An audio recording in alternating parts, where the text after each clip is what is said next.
Estás escuchando Laboratorio de Juegos, tu podcast sobre la creación de juegos de mesa con Pablo Garayzar y Adrián Alba.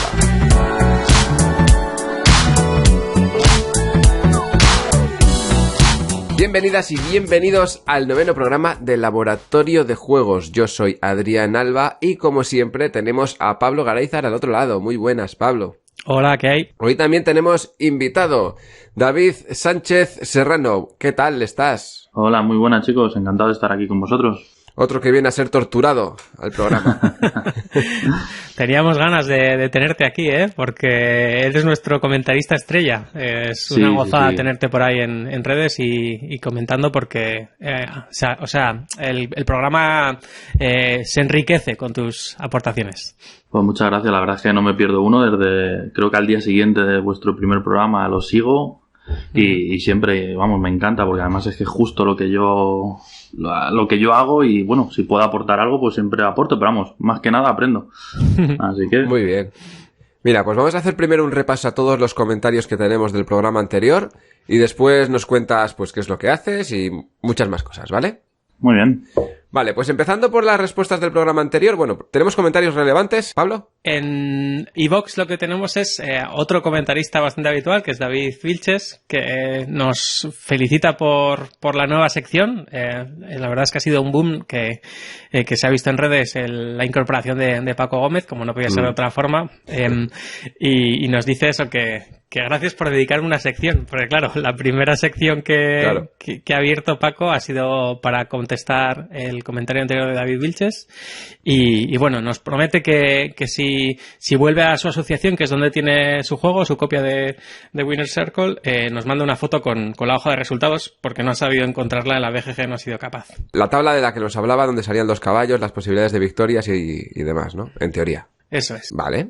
¿Alguna cosita más tienes? Bueno, en Twitter la gente sigue haciéndose eco de la incorporación de Paco y han retuiteado mucho un tuit de Paco que decía que le hemos hecho un rincón para las mates en el laboratorio.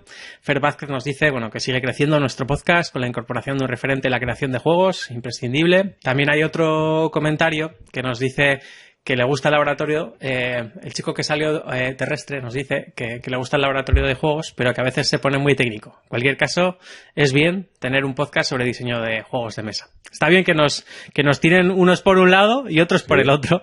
Pero que se pone muy... técnico. Técnico, bueno, sí. Claro. Sí. A eso habíamos venido, ¿no? Es la intención. No estamos en escaparate de juegos de mesa, estamos en laboratorio de juegos de mesa. Eso es. Sí, a ver, es verdad que se pone muy técnico y que intentamos que todas esas palabras técnicas que utilizamos y todo el ámbito técnico que podamos tener, que lo estemos explicando, ¿no? Eso es la primera intención es esa, que entendamos de lo que estamos hablando y después... Sí. Poder utilizar cada vez va a ir a más. O sea, yo creo que este lenguaje cada vez va a ir a más por eso mismo. Porque ahora estamos aprendiendo. Ahí David tiene mucho que contar en 2D6 Magazine. También se hizo una labor muy, muy didáctica, ¿no? En este sentido. Sí. Básicamente es la misma línea que aquí creo que tenéis en el programa, con lo cual cuadra perfectamente. Y claro que a veces pues necesitamos palabras, términos y demás conceptos que necesitamos que sean así para poder avanzar y poder construir a partir de ahí, ¿no? Si no sería muy difícil tener que repetir a cada momento, ¿no? Pues la definición en vez de la palabra. Así Entonces, es. bueno, a veces un poco técnico, sobre todo con esas palabras cogidas del inglés directamente, pero bueno, es necesario y bueno, tampoco creo que sea demasiado difícil, ¿no? Son 10-15 palabras, yo creo, como mucho, sí. Las que se usan en el 80-90% de las conversaciones. Luego igual hay alguna muy, muy, muy especial, pero bueno, por eso también intentamos hacer un pequeño repaso léxico hace unos cuantos programas y si alguien se pierde, pues le recomendamos que repase. Y luego también, si encontráis palabras que no entendéis o no sabéis lo que son o queréis que las nombremos, pues siempre se puede hacer otro programa dedicado a otros palabras que no hayamos utilizado hasta la fecha. Eso es. Por tu parte, Pablo, nada más. Bien, pues yo sí tengo ya comentarios, pero son todos respuestas a la pregunta del programa anterior. La pregunta del programa anterior era ¿qué relojes de finalización de partida conocéis? Y empezando por Instagram, tenemos un comentario de Carlos Daunes, que es nuestro comentarista habitual también, junto con David. Son los dos los estrellas. Pues nos dice lo siguiente. He estado pensando en alguno original y no se me ocurría ninguno. Aparte de los clásicos, finalización de losetas, llegar a un número de puntos, colocar por losetas. Pero hay algunas mecánicas dentro de esas finalizaciones que le dan un punto estratégico. Ejemplo, exploradores de Devir. El juego acaba cuando no se pueden robar cartas. Lo interesante es que puedes robar cartas tanto del mazo como de lo que se ha descartado. Así que puedes intentar alargar el final de la partida robando cartas descartadas que no te interesan para que te dé tiempo de usar las que tienes en mano. Pues mira. Interesante porque luego me parece que Aitor Vilches tiene algo parecido. Línea, ¿no? Sí, eso habla de la línea que lo comentaremos luego, pero más que de un reloj, de un acelerador o un freno, ¿no? Bueno, el reloj está claro, lo que pasa es que lo puedes tratar de ralentizar, sí. Uh-huh. Que se mueve para adelante y para atrás. Después tenemos otro comentario. En el programa anterior no tenemos tampoco muchas respuestas. Ha sido, yo creo que el tema de los relojes, pues la gente ha dicho, bueno, ya habéis dicho todo, no tengo nada que aportar. Entonces, hemos tenido poquitos comentarios y poquitas respuestas, pero tenemos en Telegram, tenemos otra respuesta en Laboratorio 08, que nos cuenta el Manuel. Buenos días por allá. Otra vez a la misma hora. Terminé el 8º programa. Bueno, esto viene a que nos habla, no sé si era desde Perú. No, Argentina. Chico, no, Argentina. Es de Argentina. Sí, había varias personas de allí y ya no me acuerdo de dónde era cada uno. Pues sí, de Argentina. Entonces, por eso nos habla que buenos días por allá, porque él nos estará hablando a la noche.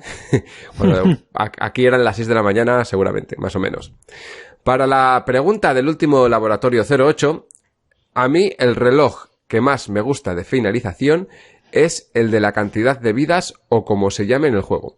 Por ejemplo, en el Barbell Bros perdes un... me cuesta, leerlo así. Claro, el argentino. Claro. Perdés. Por ejemplo, en el Barbell Bros pierdes una cuando eres descubierto. O como ya dije, vidas. En Dragones y mazmorras de tablero, como en el Castle Ravenloft, o como verán, me gustan los juegos cooperativos. Un abrazo y sigan así. Vale, lo siento porque me cuesta adaptar el chip a que realmente es un idioma diferente. Pero bueno, básicamente lo que nos dice es eso, que le gusta la finalización de partida que sea la de por vidas, que tengamos salud en nuestros personajes, en nuestro rol que desempeñemos en la partida. Muy temático, ¿no? Sí, y esos juegos pues suelen ser siempre dungeon crawlers y demás. ¿Tú, David, tienes algún reloj así favorito? Yo, por ejemplo, sigo la línea que comentaba antes Carlos. Me gustan mucho aquellos relojes en los que los jugadores pueden intervenir, no simplemente un número de rondas, sino que los jugadores pues puedan acercarse o alejarse o bueno, intentar pararlo de alguna manera, ¿no? Pues eso, por ejemplo, robando cartas o cierto track que voy subiendo o que los jugadores van subiendo y cuando llega al final pues acaba. Esa manera de controlar el final de partida es lo que me gusta, porque te hace ver que aunque llegues al final, aunque tú seas el que llega al final, no tienes por qué acabar la partida, ¿no? Yo, por ejemplo, eso nos pasaba en Copérnico. Hay un final de partida claro, que es una especie de carrera, pero no el que primero acaba es el que más puntos se lleva. Y el saber cuándo hay que acabar y cuándo tienes que dejar pasar un turno más, pues es lo importante y lo que le da chicha al juego. Interesante. Luego te preguntaremos largo y tendido sobre Copérnico. Vale, luego perfecto. Lo desgranaremos más. Uh-huh. Y para terminar tenemos un audio que nos ha mandado Aitor Vilches en respuesta a esta pregunta. Un poquito largo, pero bueno, vamos a hacer la excepción y lo vamos a poner porque Aitor, que es 5 minutitos. Un compañero de Ludo, de la asociación Ludo también, en el grupo del norte, y que lleva ya un montón de años haciendo protos. Tiene un portfolio de 7-8 protos ya terminados y robustos, así que se ha pegado bastante con este tema. Sí, igual tiene más. Sí, yo creo que tenía más, pero bueno, que nos lo cuente para el siguiente programa, ¿eh? ¿Cuántos tienes apuntados? Vale, pues vamos a poner el audio que nos ha mandado Aitor Vilches. Hola chicos, del Laboratorio de Juegos. Os dejo en formato de audio mi respuesta a la cuestión que habéis planteado en el último programa sobre los relojes en los juegos. Quería dividir mi respuesta en un par de aspectos diferentes. En primer lugar, esos juegos en los que dicho reloj está sujeto a que los jugadores puedan manipularlo. Es decir, que los jugadores puedan hacer que la partida dure más o dure menos en función de si voy perdiendo en ese momento, quiero que la partida se prolongue, y si voy ganando, quiero que se acorte lo más rápidamente posible. Pues un par de ejemplos de esto sería, por ejemplo, el Seasons, que es un juego en el que tras 3 años, pasar 12 estaciones del año, son 4 estaciones por 3 años, 12 estaciones, se acaba la partida. El tema está en que el peón que se va moviendo en ese track de las estaciones no se mueve de una forma regular, se puede mover de 1 a 3 espacios y eso está sujeto a lo que decían un poco los jugadores durante el turno, ¿vale? Se puede mover de 1 a 3 espacios. De hecho, también hay alguna carta que te permite mover hacia adelante o hacia atrás ¿vale? Con alguna carta que hay por ahí en juego. Entonces, claro, si vas viendo que vas perdiendo, pues entonces intentas que sea, aunque no sea la mejor opción posible, es un juego de elección de un dado y el dado te dice la acción que tienes que hacer. A lo mejor prefieres perder la acción y que vaya más lento para poder remontar la partida. O viceversa, si vas ganando y ya tienes casi todo hecho, pues no te importa sacrificar la acción en que el reloj avance. ¿Vale? Otro ejemplo de este sería, por ejemplo, el Kailus, el mítico Kailus, que es una obra maestra y ya tenía este mecanismo. En el Kailus también hay un peón que se llama preboste, que cuando llega hasta cierta posición en un track marca el final de la partida. Y este peón tampoco se mueve de forma regular, no se mueve de 1 en 1. Se puede mover 1 o 2 espacios en función de otro peoncillo que si está delante suyo hace que se muevan 2 y si está detrás hace que se mueva solamente 1. Y ese peoncillo, por supuesto, está a disposición de moverlo los jugadores sacrificando acciones o gastando dinero y tal. Entonces, esos juegos a mí me parecen súper interesantes, esa mecánica de manipular ese reloj. Es súper interesante y no siempre está reflejada en los juegos, porque casi todos los juegos, el 90 y pico % de los juegos que he visto, casi todos son de turnos fijos o cuando se acabe la baraja o cuando se le acaben los vagones, etcétera, etcétera, ¿no? Cuando se te acabe algo, se acaba la partida. O cuando hayan transcurrido de X turnos. Eso por un lado, ¿no? El tema este de manipular ese reloj, esos juegos que lo tienen. Y por otro, en cuanto a mecánicas de relojes curiosas que decíais, y un poco hilando con el programa anterior que hicisteis de mecánicas invisibles, me gustaría destacar, a lo mejor no sé si estáis también un poquito de acuerdo conmigo, lo que podría llegar a ser un reloj invisible, ¿no? Esto de concepto de reloj invisible. Un juego que tiene un reloj y que no se ve a simple vista que ahí está.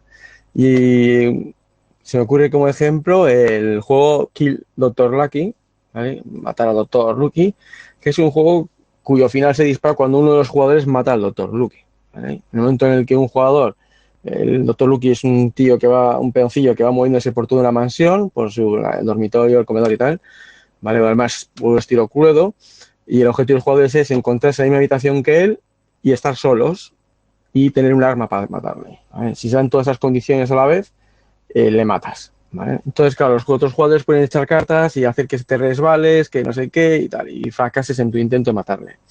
Entonces, ¿dónde está el rollito este? Podrías tirarte así toda la vida, o sea, cada vez que vas a matarle llega otro jugador y te putea y no lo consigues, y te puedes tirar una semana. ¿Cómo soluciona el juego esto?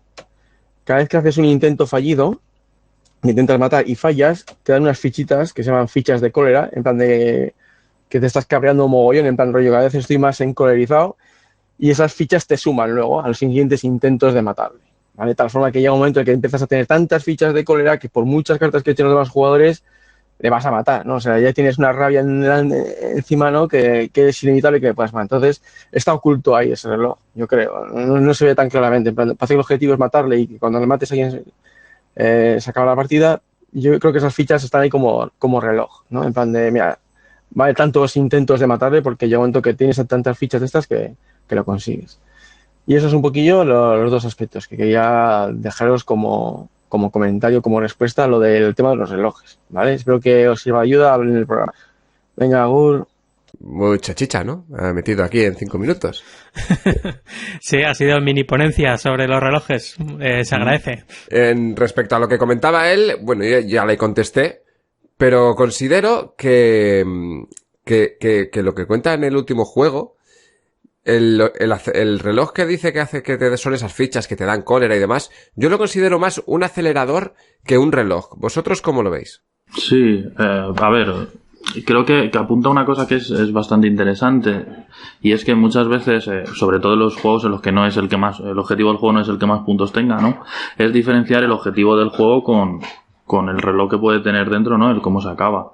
Entonces, en ese sentido, creo que es lo que comentaba en el audio, pues esa forma de llegar a ese final de partida sí que se puede considerar un acelerador, aunque yo creo que la línea, ¿no?, puede ser un poco difusa ahí entre esos dos conceptos. Sí, un poco lo que decía David, de que, por ejemplo, en una carrera, en un maratón, el reloj es el primero que llegue.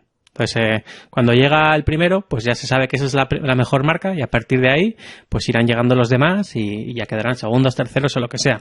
Mientras que en un partido de fútbol, el reloj es el que diga el árbitro, que normalmente suele ser 90 más 7 minutos, más 10 minutos o más lo que se haya perdido en cada parte, ¿no? Entonces, a ti, si vas ganando, te puede interesar perder tiempo y que el partido acabe antes y que acabe ya. Y al revés, si vas perdiendo, pues dices, joder, es que quiero estirar esto, quiero que el balón esté el más tiempo posible en el juego para ver si puedo remontar, etcétera, ¿no? Entonces, hay juegos que son carreras y hay juegos que son, pues, como el partido de fútbol. En cuanto a los aceleradores, esos que comenta, a mí me ha gustado mucho el comentario, porque es que para quienes somos informáticos, lo siento por estar siempre hablando de mi tema, pero es que esto es exactamente lo que pasa en un sistema operativo. Es decir, en un sistema operativo, cuando tenemos muchas tareas, tenemos pues el Word, tenemos un montón de cosas por ahí, pues hay tareas que están en primer plano, hay tareas que están en segundo plano. Normalmente el sistema operativo tiene que pues hacer como un malabarista, ¿no? Solamente tiene 2 manos, pero tiene pues 7, 8 tareas ahí flotando. Entonces, ¿a quién le da la prioridad? Bueno, pues normalmente se le suele dar la prioridad a la que el usuario está viendo en este momento, a la que tiene en primer plano. Pero entonces, si solamente atendiera a esa, nunca atendería a las tareas que tienen menor prioridad. Entonces, el sistema de prioridades de un sistema operativo normalmente lo que suele hacer es precisamente eso. Siempre se atiende a la tarea de mayor prioridad, salvo que las que tienen prioridad más baja, conforme va pasando el tiempo, se les va subiendo poquito a poco de prioridad, ¿vale? Entonces es como un poco lo que pasa también en un hospital. Es decir, tú vas a urgencias y, bueno, si no tienes la cabeza sangrando, pues te ponen a esperar y hasta que no haya alguna tarea hasta que no haya pacientes con más prioridad que tú, pues tendrás que no se libere, tendrás que esperar. En cuanto se libere, pues te tocará. Pero si por lo que sea no hay nadie de gravedad, pues normalmente tú tendrás que esperar, pero poco a poco te irán subiendo de prioridad para decirte, mira, es que esto ya lleva 6 horas, ha venido por una tontería, pero vamos a atenderlo ya para quitárnoslo, ¿no? Es un poco lo que pasa también en el juego que comentaba Aitor. Y luego el principio del comentario ya lo hemos comentado, ¿no? Que es lo que David ha dicho de relojes. Sí.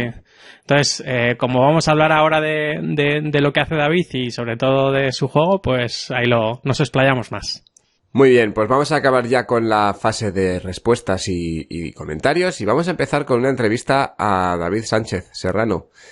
David, cuéntanos, para empezar, ¿cómo llegaste al mundo de los juegos de mesa? Pues yo supongo que, como la mayoría de nosotros, jugando, empezando desde chiquitito a jugar, aunque luego pues tuve una época de calle, de nada más que jugar en la calle, saltar, dar brincos en los parques, de hacer mucho parkour y mucho juego de pelota, sobre todo baloncesto, y dejé de jugar en mesa, ¿no?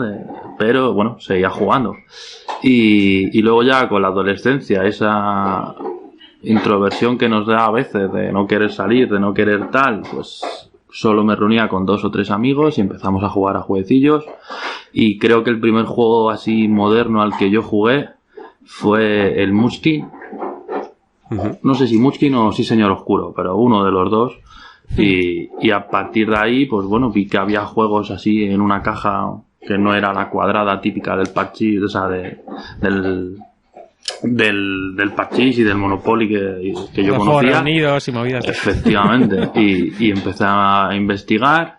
Nos dio por los juegos de cartas coleccionables, yo sobre todo Yu-Gi-Oh!, mis amigos más de Magic. ¿Drogadura bueno, es eso? Es drogadura, sí. Sí, mucho. Pero bueno, como me vi solo porque todo le daban a Magic y yo solo a Yu-Gi-Oh!, pues bueno, al final no fue tanto no la adicción como en otros casos. Pero bueno, ahí caído el Magic también. Claro, ¿no? Sí. Pero bueno, ahí descubrí que existían tiendas y ya aquello fue la perdición, claro. Y desde entonces a jugar. ¿Y tú actualmente qué sueles jugar? ¿Sigues en esa línea de LCGs o No. Yo he evolucionado, he cambiado mucho a lo largo de este tiempo jugando y sobre todo desde que, digamos, diseño juegos de mesa y empecé con fillers, parties súper de mucho jaja y poco peso, ¿no? De poca dureza y cada vez más tiendo al euro duro. Ya apenas juego parties, o sea, parties no porque mi grupo no es grande, con lo cual parties no, filler muy poquito y sobre todo euro ligero, euro medio y cada vez más a euro duro. O sea, se te está haciendo el culo duro, ¿no? Sí, mucho. Además es que soy de los que me gusta sentarme y hasta que no se acaba no me voy. No. Sí que he tenido amigos o grupos que son mucho de que el juego es como una excusa para juntarnos. Sí. Yo, en cambio, al revés, me junto porque quiero jugar. ¿Qué más valía aquí? Entonces, bueno, si la partida dura 2 horas, yo estoy 2 horas ahí concentrado y luego ya charlamos si queréis. Pero, entonces, bueno, creo que esa era entonces la evolución natural que tenía que dar, ¿no? O sea, esos euros. ¿Y tú actualmente te dedicas exclusivamente a los juegos de mesa? No. O sea, es como, lo tienes como hobby aunque tengas proyectos paralelos, ¿no? Así. Sí, ya quisiera yo dedicarme al diseño de juegos de mesa porque, bueno, el diseño en general es mi pasión, pero bueno, pues el mundo de los juegos de mesa es bastante complicado, vivir de ello muy difícil, aunque tenemos ahí grandes referentes, ¿no? Y sobre todo en Ludo, pero bueno, es complicado, no. Yo ahora mismo, de hecho, soy concejal, que decirlo ahí genera a veces un debate político. Pues no lo parezco por las pintas y por cómo hablo y demás, pero yo soy concejal ahora mismo en el municipio donde vivo y me tiene ocupado casi todo el tiempo, desgraciadamente, y el resto lo dedico al diseño, sí. Bueno, y a la magia, porque yo soy mago profesional también desde hace muchos años y sobre todo en los meses de comuniones, aunque este año desgraciadamente no ha habido, pero los meses de comuniones y septiembre, octubre, que hay muchos cumpleaños, también es a lo que me dedico. Bueno, se abre aquí un melón de las trampas en los juegos de mesa, ¿no? Porque con un mago, barajando la que puedes preparar. Sí, pero ahí yo siempre lo digo, yo nunca he hecho trampas, o sea, nunca hago trampas, solo hago trampas al póker, porque donde hay dinero. Pero claro, hay un problema, hay una gran frase que dice, ¿no? Que si ganas, o sea, por eso no suelo jugar a juegos de cartas, digamos, de baraja española, baraja de póker, ¿no? Juegos clásicos de cartas, porque hay una frase que dicen, es que si ganas es porque haces trampa y si pierdes eres gilipollas por no hacerlas. Entonces he decidido no jugar ese tipo de juegos y dedicarlo pues a juegos duros de tablero donde ahí ya no puedo, bueno, puedo, pero no manipulo tanto. Ya me imagino a David delante de un Eurogame con los recursos, haciendo ahí movimientos y de repente y pago 4 de madera, 5 de piedra. ¿Y dónde has sacado eso? Digo, yo lo tenía aquí. Sí. Se acerca a tu oreja y saca un token ahí. Además es que pasa mucho que, bueno, sobre todo jugadores de Magic y demás, que cuando tienen 2 cartas en la mano se dedican a jugar con ella, ¿no? A intercambiarla, a juguetear y demás, como un tic nervioso. Pues a mí me pasa igual con objetos pequeños, y cubitos, monedas y cositas, pues tiendo a hacer pases de una mano a otra, hacerlos desaparecer, jugarlos, tal.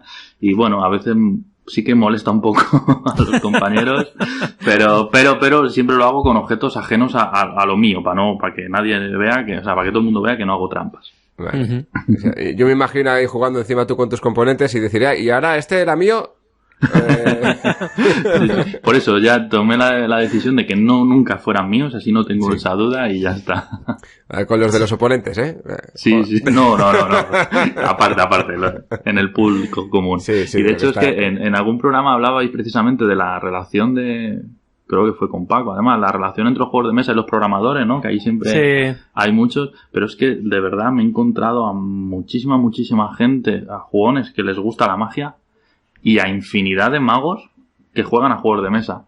Y creo que tiene que haber algo también ahí en esa creatividad, en esa forma de jugar y de ver los objetos, ¿no? Como juguetes y como accesorios para algún juego. Entonces, también es digno de estudiar eso.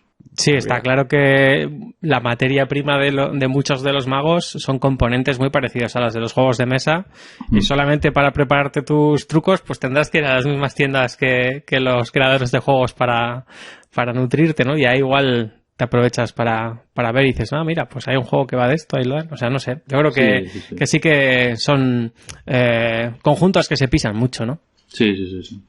Y claro, pues eso, en el desarrollo, por ejemplo, estoy desarrollando un juego que se llama Cartomagos, que es el primer juego que desarrollo desde la temática, ya lo dije en algún programa, yo siempre lo hago desde la mecánica, y enseñándolo en ferias, enseñándolo en eventos, es que es impresionante la cantidad de magos aficionados, más o menos, ¿no? Mayor o menor nivel, que hay en toda España. Mira, yo me quedé con el Magia Borras. A mí me pasó lo mismo con el Moon. Yo estaba ahí explicando binario y me dijeron, no, si soy electrónico, no, si soy teleco, no, si soy informático. No, pero ¿esto qué es? O sea... Muy bien. Oye, cuéntanos qué es Dandra, algo que parece como la corporación esta de la serie Lost. Bueno. No tan ¿Tenéis que pulsar unos números en alguna isla que se va moviendo? ¿O? No, nada. Y nada de capítulos sueltos ni nada, nosotros lo hacemos todo de seguido. No, es una pregunta difícil, sobre todo porque el que se dedica a vender Dandra y el que lo explica muy bien es mi socio, pero bueno, yo me he preparado unas líneas y básicamente Dandra lo que es, en resumen, es un estudio creativo especializado en el diseño y en la consultoría de juegos de mesa. ¿Vale? Empezamos hace ya pues 5 años, empezamos a meternos en el mundo de los juegos de mesa de manera, digamos, más profesional. Y empezamos enfocados a autores. Claro, descubrimos que los autores somos pobres, muy pobres. Sí. Algunos tanto como yo. Entonces tuvimos que evolucionar, cambiar, dar un giro y sobre todo ahora pues nos enfocamos a editoriales. Para hacer pues toda la ayuda posible a editoriales y bueno, aún así seguimos trabajando con varios autores. ¿Y qué servicios soléis hacer con las editoriales? Hacemos servicios de ayuda en cualquier punto del proceso, ¿no? de desarrollo de un juego de mesa, desde la idea. Por ejemplo, pues si un autor te llega con una idea, bueno, no suelen ser autores de juegos de mesa, sino gente pues a lo mejor con un libro, nos ha pasado, o con un videojuego, o mucho del mundo de la empresa que quieren hacer algo de advergaming o cosas así, pues nosotros diseñamos ciertas cosillas para ellos. Y bueno, y luego pues los autores sobre todo ver el estado de maduración que tienen los juegos, pues ver si tiene algún fallo o no lo tiene, si todavía le queda desarrollo o no, sobre todo a la gente que no está en Ludo, pues como que no conoce, ¿no? Que o se piensan que el juego es la primera idea, redacto las reglas y ya está. Y de eso nos hemos encontrado bastante. Ahí ayudamos y si hace falta luego desarrollarlo, lo desarrollamos, aunque normalmente suelen ser los propios autores los que lo hacen. Y sobre todo, con autores lo que hacemos mucho es producto final, ¿no?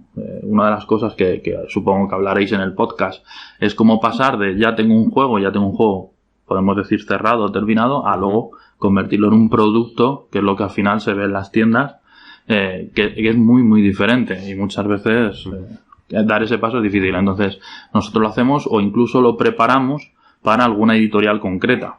¿Vale? Nosotros tenemos contacto con muchísimas o la mayoría de editoriales españolas y sí que conseguimos pues que a veces hacer como de especie de BlaBlaCar entre autores y editores y les enseñamos los juegos. Pues oye, si un juego encaja con el perfil de una editorial, pues nosotros se lo podemos enseñar y demás sin cobrarle nada al autor. Ya negociaremos con la editorial lo que tengamos que negociar. Y eso es lo que hacemos. Y luego para editoriales, pues sobre todo testeos intensivos de juegos que vayan a sacar, pues para ver si rompe por algún lado, ¿no? Sobre todo pues eso, en euros duros o cosas así, no en file de chorra, ¿no? Sí. Y lo que intentamos hacernos, abrirnos paso sobre todo es con el tema de filtrado de juegos. Las editoriales, hemos detectado que las editoriales tienen muchísimos juegos, bueno, prototipos al día que les llegan por correo, por correo ordinario, que les dan en eventos y cosas, que no les da tiempo a revisar, que muchísimos de esos prototipos ni siquiera encajan con su perfil editorial porque la gente nos ha molestado en ver qué líneas seguían y claro, no les da tiempo a revisar y muchas veces se pierden verdaderas joyas pues en esa montaña que no da tiempo, ¿no? Entonces, bueno, eso es lo que intentamos ahora ofrecerles a las editoriales sobre todo, de que pueden contar con nosotros para hacerles un filtrado y enseñarles periódicamente pues 5 o 6 juegos que encajan en su línea tanto de temática, de edades, de incluso de componentes y demás, para que quitarle esa carga de trabajo tan grande que tienen las editoriales. Mira, me interesa, visto desde el punto de vista de los autores, que dentro de lo que cabe, pues aquí es el punto de vista que más tratamos.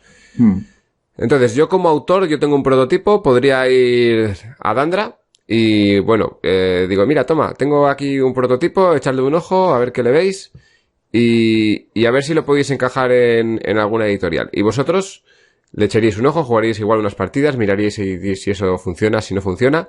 Analizaríais a qué editorial de española, porque tratáis con las españolas de momento exclusivamente. De momento, sí. A ver a cuál le podría encajar y eso, pues vosotros directamente contactaríais con la editorial o se lo ofreceríais primero al autor y después ya hablaríais con la editorial o cómo haríais ahí. Sí, no, el proceso básicamente lo que has descrito, nos llegan con el prototipo y siempre primero, sea para lo que sea después, hacemos el análisis, ¿no?, el estado de madurez del juego para ver que el juego esté terminado, completo. Y luego somos nosotros los que vamos directamente a hablar con la editorial, sobre todo porque nosotros tenemos facilidad de movilidad y nos movemos mucho porque vamos a todos los eventos que hay en España.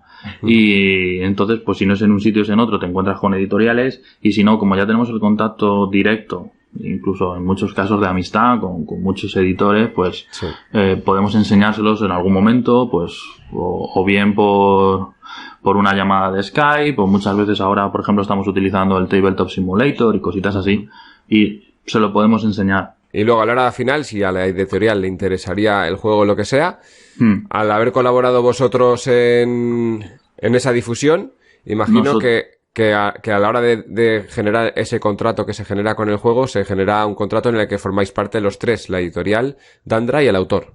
No.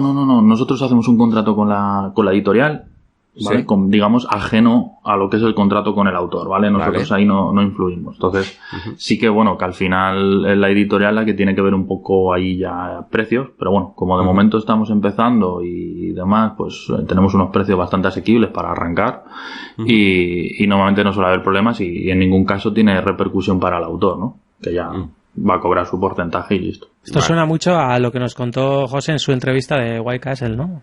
Esa especie de entidad intermedia que facilita mucho, pues, que autores que no se pueden permitir ir a todos los eventos ni dar la murga a todos los editores que igual no los conocen tan cercanamente como pueda ser la gente de Dandra, y sobre todo afinar un poco el tiro, ¿no? Que eso es súper importante. Es decir, ya tienen una labor muy dura los editores para descartar un montón de ideas que les llegan, un montón de prototipos que les llegan. Si ese filtrado viene de la mano de Dandra, que tiene criterio, pues supongo que les ayuda un montón. Es como si, yo que sé, si acabas de hacer una maqueta de pachanga total y vas a Discos Suicidas, que ha editado a La Polla Records y Reincidentes, pues está claro que por muy puntazo que sea tu maqueta de música, en esa editorial, en esa productora, no lo vas a poder sacar, ¿no? Y lo mismo pasa con los juegos de mesa, y a veces dicen, pues he visto ahí un listado de 12 emails, les voy a pegar a todos y a ver si suena la flauta. Y dices, bueno, pues probablemente a 8 les estés enfadando, porque no te das cuenta de que no ese es el tiro, y dice, bueno, pues ya para la siguiente vez que vayas, cuando ya hayas afinado el tiro, dices, mira, este es el capullo que nos mandó 3 veces un prototipo que no era para nosotros, ¿no? Entonces, bueno, eso hay que tener un poco de cuidado también ahí. Eso es. Y es muy importante. De hecho, bueno, nosotros en algún artículo de la revista lo hemos hablado en detenimiento, la importancia de acertar con la editorial, ¿no? Y sí, básicamente, pues, como se comentó en aquel programa, nosotros hacemos algo muy parecido a White Castle, lo único que, bueno, como nosotros no firmamos una confidencialidad exclusiva con los autores ni nada, nosotros lo intentamos mover, pero si los autores lo consiguen por otro lado, pues oye, fenomenal por ellos, yo qué sé, porque ha coincidido justo pues que en ese momento tal, pues nosotros ahí no tenemos ningún problema ni nada por el estilo, ¿no? Haciendo la comparativa con White Castle, ellos lo que hacen es cobran directamente, no te cobran nada directamente de inicio, pero sí que te hacen un contrato de que si firman el juego. Si no me equivoco, si mis datos no son erróneos, efectivamente ellos lo que hacen es al final decirte, este juego te lo voy a mover yo, y entonces yo negocio, o sea, igual se van a llevar una parte, pero tú no puedes mover el juego por otro lado para yo no perder ese dinero y ese beneficio, ¿no? Por lo que nos decía José Antonio, creo que tú lo podías mover por tu cuenta, pero si encontrabas la forma de sacarlo a la venta, tenías que contar con White Castle para... Claro, por eso. Nosotros no tenemos... Digo, lo que intentamos es facilitar en la medida de lo posible el proceso al autor, ¿no? Y efectivamente, como decía Pablo, mucha gente no sabe a dónde ir, no conoce los rostros de la gente. Yo, por ejemplo, pues me he encontrado en algunos prototipos, en algunos eventos, algún juego que es la leche, y dices, pues mira, este le encajaría, pues yo qué sé, a GenX, háblalo con Ra. Y bueno, ¿y quién es Ra? Claro, algo que para nosotros es tan, yo qué sé, tan cotidiano, ¿no? Por así decirlo, muchos, pues a la gente que llega de nueva, sobre todo, pues no sabe ni identificarlo. Y efectivamente también pues evitamos el pata en la puerta, el decir, oye, toma, prueba. Yeah. No. Sí. Entonces, bueno, en ese sentido intentamos facilitar todo lo posible a los autores. Sí, pero ya no solo eso, porque un autor que no, bueno, por ejemplo, me voy a poner yo como ejemplo, ¿no? Yo puedo conocer las editoriales porque veo los juegos que sacan, veo, pues eso, que les veo en eventos, veo lo que tienen y demás, pero luego una cosa es lo que tienen en catálogo y otra cosa es lo que realmente están buscando. Y yo puedo ver que tienen un juego que va en la línea del mío, pero igual el mío no tiene nada que ver con lo que ellos están buscando. Entonces, igual ahí vosotros sí podéis hacer ese ejercicio de ver qué busca la editorial. Por mucho que que yo tenga un juego que se parezca a lo que ellos tienen, quizás es demasiado parecido o quizás sí, efectivamente. Nosotros periódicamente, bueno, año a año vamos preguntando qué buscan para próximos lanzamientos, porque lógicamente van cambiando la línea, ¿no? Por ejemplo, Mercurio está claramente en una línea mucho más educativa y didáctica que hace un tiempo, ¿no? O por ejemplo, esto es Ediciones Primigenio, que han pasado o están evolucionando hacia un euro más durete, ¿no? Hay el ejemplo del Kingdom Defender, ¿no? Que sorprende en un catálogo pues más como el que tenía antes de empezar con los Kickstarter de paladines y de cosas de estas. Entonces, bueno, sí, esa línea también nosotros intentamos preguntar y estar enterados de toda esa evolución, porque claro, no es lo que saco ahora, sino lo que quiero sacar. Pues vas a tener noticias mías dentro de poco. Bueno, nosotros encantados. Oye, una cosa, antes has comentado que a veces lo comentamos en la revista y tal, te refieres a 2D6 Magazine, ¿verdad? Sí, así es. Nosotros pues igual que os sigo desde el minuto 1 a vosotros, empezamos a colaborar con la revista pues desde su segunda entrega, segundo número, ¿no? Segundo número, eso. El primero porque no conocíamos y nos pilló de sorpresa, pero en cuanto lo leímos dijimos, oye, queremos colaborar en esto y estar ahí metidos porque es un proyecto súper interesante, ¿no? Es una revista pues digital, con lo cual completamente gratuita, que tiene siempre en cada número alrededor de 100 páginas de todo lo que te puedes imaginar de juegos de mesa, desde lanzamientos a eventos, a miniatura, wargames, rol, bueno, es impresionante. Sí, es increíble la revista. Ahí estamos nosotros colaborando, cada uno un poquito en su área de especialización y ahí estamos. ¿Cuáles serían vuestras áreas de especialización dentro de Dandra? Pues mira, en Dandra ahora mismo digamos que somos 3 socios, Julio, Raúl y yo. Julio, pues informático como tú, especialista en videojuegos, de hecho, bueno, ahora es productor de videojuegos y demás. Se encargaba de hacer artículos cogiendo juegos por temática o por mecánica o por componente, ¿no? Y te hacía una lista de 6-8 juegos, pero no un top de juegos, yo que sé, zombies, top de zombies, no, sino juegos muy diferentes de zombies, de diferentes editoriales, edades, mecánicas y demás, ¿no? O sea, digamos que tenía en la cabeza el tío una ludoteca impresionante, ¿no? La ludopedia. Se acuerda de todos los nombres y de todas las cosas y enseguida saca. Eso era sobre todo Julio a lo que se dedicaba. Raúl un poquito que se dedica a la parte de ventas y de crear empresas, pues según le daba el viento hacía una cosa hacia otra y ha hecho cosas pues como narrar una partida de Descent que quedó espectacular. No sabía que se podía hacer algo así tan bonito. Sí. Por ejemplo, artículos, de los últimos que he escrito, por ejemplo, a mí me encanta es el de la evolución del deck building, ¿no? Y te coge de cómo empieza esa mecánica a funcionar, cuáles son los primeros juegos que la tienen, cuándo se considera ya una mecánica propia y demás. O sea, impresionante, ¿no? Y hace de todo. Luego ha hecho muchísimas reseñas y ha hecho mucha lupa, ¿no? De coger un juego y dar los datos básicos. Muchas cosas. Y luego, pues yo, que me encargo de la parte de diseño de juegos de mesa, ¿no? Yo soy metodólogo, que no sé si la palabra existe en castellano, pero yo me lo he asignado. A mí me encanta decir que soy metodólogo, soy el que se encarga de todos los procesos. Entonces soy yo el que diseña los servicios que ofrecemos en Dandra y el que empieza la idea y la termina normalmente en los juegos que hacemos, ¿no? Julio, por ejemplo, es el que sí que consigue darle esa chispa de juego y de producto, pero bueno, yo soy sobre todo el que se encarga ahí de la parte más de trabajarlo día a día, R con los prototipos y los testeos. Y entonces en la revista yo desde el principio me he dedicado a hacer lo que hacéis aquí en el programa, y por eso sigo. Además empezamos más o menos de la misma manera, ¿no? Primer capítulo, temática versus temática, mecánica versus temática, ¿no? Siempre primero es que pega bien, sí. Es lo primero, ¿no? Por dónde empieza.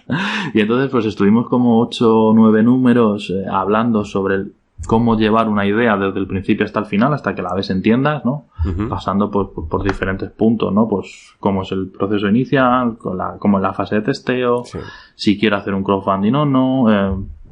Estuvimos viendo el proceso creativo desde diferentes perspectivas, ¿vale? Top down y bottom up, por ejemplo. O sea, cositas bastante, pues no sé, técnicas, recordando lo que hemos dicho al principio, pero que yo creo que a la gente le vino muy bien para hacerse una idea de todo el proceso que había que hacer, ¿no? Además, pues trucos luego para hablar con editoriales y cositas así. Y quedó una sección bastante apañada. Pero, bueno, yo también, eso ya hace 2 años de aquello, yo creo. Bueno, desde que empezamos y tal.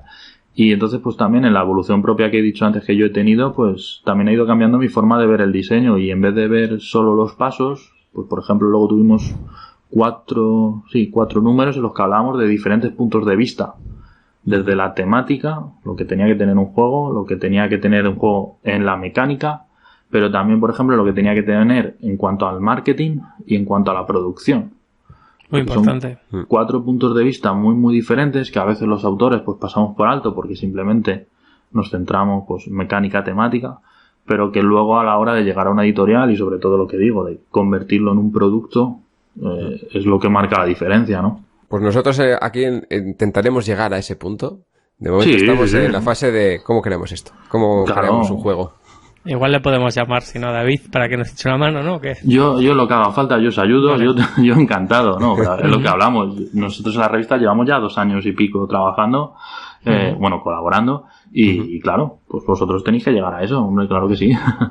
Y ahora sobre todo desde hace un tiempo lo que hacemos, o lo que hago en los artículos es tratar diferentes problemas en el diseño de juegos de mesa, problemas que tienen los juegos, bueno, problemas por llamarlo de alguna manera, puntos pues como los que habéis hablado aquí, de efecto líder, de efecto bola de nieve, análisis parálisis, por ejemplo el último que he escrito que saldrá en la próxima revista será de turnos basura, pues, cositas así, ¿no? Que pueden o no ser un problema, depende de cómo lo mires y en qué momento, y básicamente lo que nos encargamos es de analizar eso para que los autores que lo lean pues oye tengan no una forma de actuar, porque cada juego es diferente, pero sí un punto de inflexión donde pensar. Es decir, ¿lo quiero para mi juego o no? ¿No? Por ejemplo, el otro día hablabais del azar.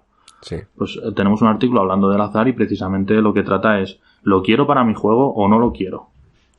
Soy consciente de que a lo mejor hay juegos que tienen doble azar y no me he dado cuenta, porque primero robo una carta y luego lanzo un dado. Que a lo mejor no tiene, ¿no? Entonces respondemos siempre a 3 preguntas que son básicas, que es si el problema es del juego o de los jugadores, porque si es de los jugadores a veces no podré hacer mucho por evitarlo. Luego respondemos a la pregunta de si lo quiero o no lo quiero en mi juego, y por último pues cómo lo elimino o lo reduzco al mínimo. Y pues oye, de momento por lo menos en Facebook y demás lo vamos colgando desde la página de Dandra en cada semana, pues está teniendo bastante buena acogida. Tuvisteis un montón de seguidores, ¿no? Hace nada, o sea, llegasteis a una cifra redonda, me acuerdo ver el post. Sí, hemos llegado a los 600 seguidores, que es poco, pero teniendo en cuenta que ninguno de nosotros nos dedicamos a las redes sociales, ni mucho menos, de hecho las aborrezco bastante, que suene mal decirlo. ¿Poco comparado con qué? Porque claro, o sea, si te comparas con algún famosete de medio pelo, pues está claro que es poco, pero es que a lo que nos dedicamos en este podcast y en vuestra sección en la revista y en vuestro estudio es un tema muy nicho, o sea, dentro de los juegos de mesa, que ya somos pocos, a la gente que se dedica a estar al otro lado del mostrador, que es a crear, ¿no? Entonces, pues siendo pocos en los juegos de mesa, cogiendo el 10% de esos pocos y aún así llegar a 600, es que estáis llegando a mucha gente, ¿no? Sí, porque bueno, luego además, aunque los seguidores pues son 600, luego sí que es verdad que el alcance de las publicaciones sí que es bastante grande, 2.000, 3.000 personas, o sea, así una normalita 1.500 cuando no, a lo mejor, pues yo qué sé, no ha sido exactamente el tema que le gustaba a la gente, pero sí que llegan a bastantes personas y oye, se agradece muchísimo por lo que dices, porque es un tema muy de nicho y que al final, claro, no somos una editorial, que por supuesto como son venta directa, ¿no? Pues es más fácil que consigan seguidores y demás, o no somos pues un canal de reseñas ni nada por el estilo, sino que nos dedicamos al diseño, pues aunque te interesen los juegos de mesa, que te interese el diseño que hay detrás, pues no es mucho. Pero bueno, ahí vamos, creciendo poquito a poco. Yo espero además la semana que viene llegar a los 600 me gusta, que no sé por qué van súper desfasados. Pues los seguidores van bastante... O sea, se hacen seguidores rápido, pero me gusta, no sé por qué, no llega tanto. Pero bueno, ahí vamos. Cambiando un poco de tema, tú también tienes un juego publicado. Lo has publicado junto con otra persona, ¿verdad? Sí, bueno, al final Dandra somos un equipo. Y bueno, en el juego, en la portada del juego aparece mi nombre, David S. Serrano, que aunque no ponga Sánchez, es mío igual, porque he preferido utilizar para los temas, digamos, profesionales el segundo apellido. Y salgo en ese juego junto con Julio Romacho, que compañero de Dandra, que sin él no sería posible porque tiene, ya digo, una habilidad tremenda para detectar los problemas sin haber jugado al juego. Sí. Simplemente le cuentas la idea y te dice, esto falla aquí, y dices, pues es verdad. Es impresionante. Entonces es rápidamente encauza los juegos a un futuro mucho más prometedor. Tiene una visión muy buena, entonces. Sí. Vale, para que el oyente no se pierda, vamos a decir que vamos a hablar de Copérnico, que es el juego que tú tienes publicado. Que es el juego en idea es tuyo, pero al final, yo al mirar en la BGG veo que pone el nombre de los autores, por eso te preguntaba. Sí. También está puesto tu compañero por eso, por toda la implicación que ha tenido en el desarrollo de este mismo juego. Sí, porque no te sabría decir, y menos con Copérnico, de quién fue la idea. Porque la idea evolucionó y pasó por millones de cosas, millones de mecánicas, temáticas y todo. Lo único que, bueno, ya sí que ahí teníamos que estar los dos. Y de hecho, aunque no aparece como autor, el otro socio del Cablao, Raúl Cuenca, sí que aparece en los créditos y sí que aparecen las reglas. Pero bueno, como no quiere él labrarse una carrera como autor, porque él es más pues dedicado a la empresa, a la venta y además, pues bueno, aparece solo en las reglas y no en la portada. Pero sí, y quería remarcar que aunque sí que Copérnico es mi primer juego y lo tengo ahí como si fuera un hijo mío, ¿no? Sí. Porque lo tengo en la foto de perfil de WhatsApp porque, oye, si hay gente que presume de su bebé, pues yo también. Claro. Pero todo esto viene del primer juego que lanzamos desde Dandra, que es Dojima, que Dojima es un juego de Julio y de otro compañero suyo y que lleva el sello de Dandra. Es el primer juego que lleva el sello de Dandra en la contraportada. Y luego a raíz de ahí pues ya vino Copérnico y otros proyectos más que están ahí. ¿Y cómo se te ocurrió diseñar este primer juego? Bueno, pues esto... Si te cuento la historia de Copérnico no acabamos. Pero bueno, también empezó... para que te hagas una idea que no tiene nada que ver... No, esto que va. Yo a veces sueño con juegos que ya existen y que son un éxito. Digo, mira, qué pena haber llegado tarde, ¿no? Por ejemplo, me acuerdo un día... Y soñé con un juego, digo, voy a hacer una especie de ajedrez con dados, pero que además que cuando yo capturo una pieza del rival luego la puedo lanzar y volver a meter al tablero. Y a las 2 semanas conocí a JD, autor de Pocket Invaders. Y dije, pues mira, has hecho el juego que yo quería hacer, así que ya está. Ya no lo hago. Ya no lo hago, ¿no? Y a veces me pasa, ¿no? Y en esto fue un verano que yo aparte de todo lo que he dicho antes de trabajo,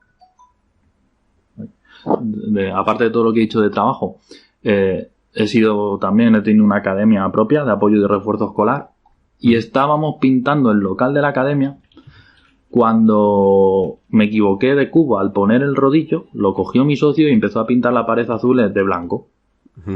Aquello fue un desastre tremendo, que todavía se ve la pared pintada así a manchas y pues se me ocurrió hacer un juego un cooperativo con traidor. Tú imagínate o fíjate la evolución que ha tenido que tener el juego para luego ser un Copérnico, que es un juego pues más tirando a familiar infantil, ni traidor ninguno, multisolitario y demás, ¿no? Pero bueno, Entonces la idea, yo cualquier cosa me engancho, sobre todo a una mecánica, y desde ahí empezamos a desarrollar. Luego ya vimos lo que era divertido y lo que no era divertido, y nos fuimos quedando con lo que era divertido. La idea, en esencia, creció pintando una pared, mal. Sí, vino de un error de equivocarme al poner el cubo y que mi socio fuera a pintar de azul y pintar de blanco. O sea, qué bueno. Sí, como la manzana de Newton, pues igual. El juego realmente es bastante abstracto, ¿no? O sea, el tema está un poco pegado, pero le viene muy bien, porque el tema de las constelaciones, de los astros que ponéis por ahí en las cartas, es súper chulo. ¿Cómo hicisteis ese último paso? Supongo que sería más o menos llegando al final del proceso de diseño, ¿no?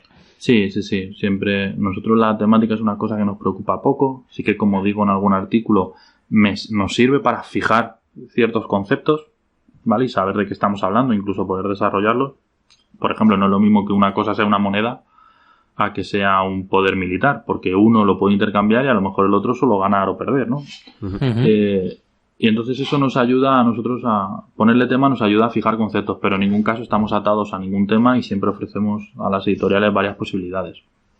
Me gusta mucho en Copérnico el tema, por ejemplo, de que las cartas de objetivo son hipótesis, o sea, está ahí hilado fino, no es en plan como, bueno, esto es tu objetivo, tienes que hacer aquí colorines y ya está, sino que, o sea, cuando ya una vez que, como bien dices tú, el tema cristaliza y lo fijáis, que le intentáis que quede bien, o sea, que la pegatina no tenga burbujas, que quede bien pegadito y que quede bien... Sí. Muy fino. Efectivamente, eso fue llegando al final, cuando en un prototipo se lo enseñamos a Carlos, ¿no? De la editorial Tetrakis, que es la que saca el juego. Bueno, lo llevamos con una temática que dijimos, pues esto que va a atraer la atención de la gente, y era Chulu, era de sacrificar cultistas para invocar a dioses primigenios, ¿vale? Y se llamaba Chulu Colors. O sea, que tú fíjate qué nivel de creatividad, ¿no? y claro, pues bueno, Carlos lo vio, le gustó el juego, dijo, oye, pues sí, pero esto de Chulu no me pega. Digo, no, tranquilo, lo tenemos claro, ¿qué quieres? Y dice, hombre, pues siguiendo por esto de las constelaciones y alinear, no sé qué, pues a lo mejor planetas, perfecto, sin ningún problema. Le dimos un par de vueltas y ya hablándolo con Jaime de WA Studio, que es quien nos ha hecho el diseño gráfico, es que salió la idea rodada. Oye, pues Planeta nos enseñó un par de opciones, nos encantaron, nos encantó la idea y, oye, pues Planeta, vale, ¿y ahora qué? Pues estamos dibujando el cuadrante. Ah, perfecto, ¿y ahora qué? Pues esto tienen que ser, no quedaba otra, hipótesis, pues tal. Y a partir de ahí vino todo y sí, la verdad es que al final ha quedado que parece que estaba hecho desde el principio. Está muy bien, es que como las películas, muchas decisiones a veces son casuales, pues yo qué sé, el monólogo más mítico de Blade Runner, que es una de mis películas favoritas, fue un puntazo que le dio al actor, o sea, y dices, bueno, pues es que esto entra en el metraje porque ha cuadrado perfecto, son las 6 de la mañana, estamos grabando y de repente alguien tiene un punto de genialidad, ¿no? Y en vuestro caso, pues lo mismo, o sea, el juego estaba cerrado con un tema y tal, pero de repente, por una sugerencia del editor, le dais una vueltita más y ahí es cuando termina por encajar todo perfecto y estar ya cerradísimo y listo para poner papel celofán y a la balda. Sí, de hecho el juego llegó a llamarse Diversión con Banderas, porque claro, nosotros sin tener ni idea de diseño gráfico ninguno, pero absolutamente ninguno, yo me manejo con Paint y poco más, ahora estoy aprendiendo a usar Photoshop, PowerPoint, imagínate, y claro, nosotros hicimos las cartas y eran básicamente 3 manchas de color y punto, al estilo de una bandera. ¿Vale? 2 franjas horizontales o una sola franja o 3 franjas al estilo de una bandera que íbamos uniendo, pues como es el juego finalmente, ¿no? Y entonces pues lo dijimos Diversión con Banderas. Haciendo referencia a la mítica serie. Hombre, por supuesto, eso tenía que estar, ¿no? Para quien no sepa de qué estamos hablando, Big Bang Theory, la serie Big Bang Theory. Muy gracioso ese nombre. A mí me habría gustado, A mí me pones Diversión con Banderas, me da igual de que vaya el juego. Venga, ya estoy dentro.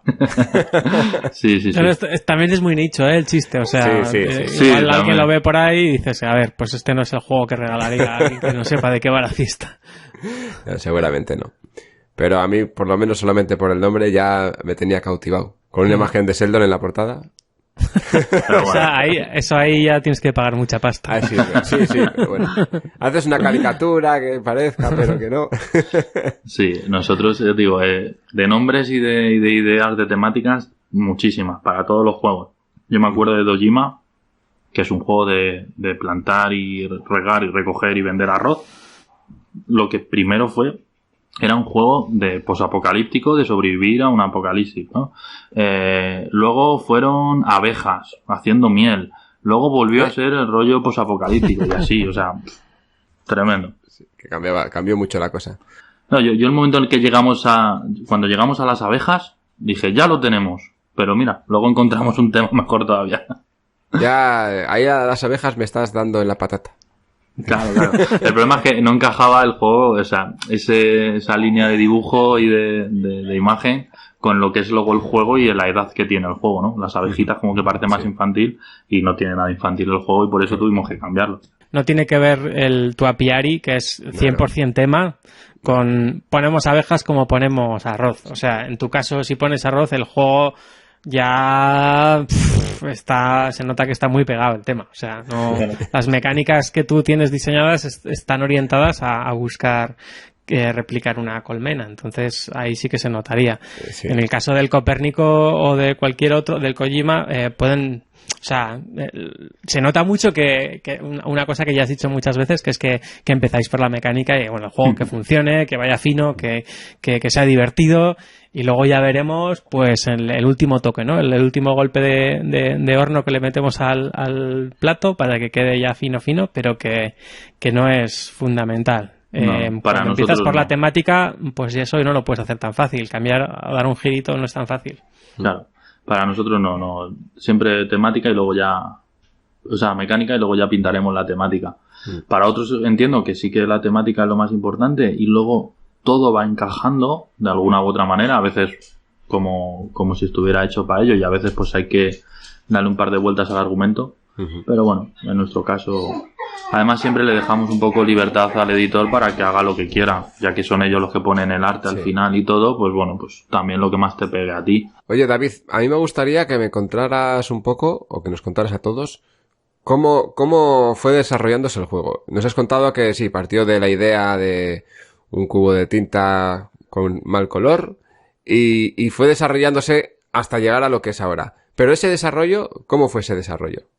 ¿Por qué fases, qué etapas pasaron? ¿Qué cosas eliminaste del juego que tenía que luego no te gustaban o que no encajaban? Versión resumida, porque ya nos has dicho que le has pegado un no, es largo, porque fue un verano muy intenso, porque en realidad fueron 3 meses, 4 meses lo que fue de, digamos, ese desarrollo inicial, ¿no? Luego ya ir puliendo en eventos y demás, pero el desarrollo inicial del juego fueron 3-4 meses, pero como coincidió que teníamos ese local del Cablao, pues nos podíamos reunir cada 2-3 días los tres y, joder, se nota un montón cuando trabajas así en equipo, da gusto y lo rápido que evoluciona porque podemos testear según tenemos la idea, no tenemos que esperarnos a otro evento y a otro tal, entonces es genial.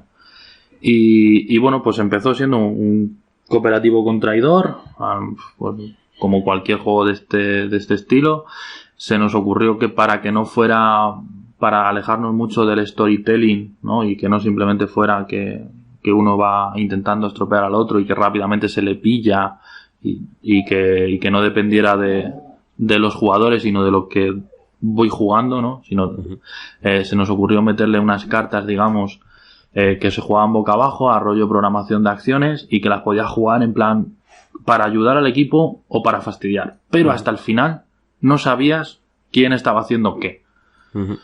Bueno, resultó que luego las matemáticas de eso no eran nada fáciles. Ahí Paco tendría mucho que decir. Viene porque, Paco, claro, con la rebaja. Ahí cuadrar si estabas usando para ayudar o para no y que no fuera demasiado evidente, pero que tuvieras que ser capaz de poder decidir entre una u otra carta y sí que ser capaz de deducir lo que jugaban los demás, pues no era nada fácil. Así que lo fuimos descartando, pero sí que nos quedamos con la idea de jugar 3 cartas seguidas y luego hacer algo con eso. Eso nos llevó a cambiar el tema y en vez de ser un cooperativo con traidor que estaba enfocado en la empresa, en montar una empresa y que hubiera alguno que la fastidiaba, pasó a ser guionistas de una peli de terror, de comedia de terror, ¿no? Al estilo de Scary Movie y todas esas cosas. Donde, pues eso, había alguno que intentaba fastidiar la película y salían cosas muy de risa, de gente que se muere y luego revive, pero luego está muerta y luego, bueno, en fin, un montón de chorradas de ese estilo, con esa idea de hacer una línea de 3 cartas. Se nos quedaba corto para la película, así que en vez de una línea de 3 cartas, cogimos 3 líneas de 3 cartas, lo que es en el Copérnico hoy en día esa cuadrícula, ese cuadrante que tenemos, ¿no? De 3x3. Y cuando completábamos una línea de acciones iguales, pues pasaban ciertas cosas. Había gente que se moría, había gente que tal, que revivía, había gente que conseguía puntos de fama, gente que conseguía otras cosas. Pues teníamos bastantes recursos en aquella época. Y, o sea, eso también se ha quedado, porque claro, ahora cuando haces una línea... Se quedó todo porque era muy muy difícil de gestionar, y luego al final lo divertido era, fue la clave, darnos cuenta que lo divertido era jugar las cartas en el orden correcto, o mejor dicho, en el hueco correcto, para hacer combinaciones, no solo en una línea, sino en vertical, horizontal y diagonal, lo que es Copérnico hoy en día.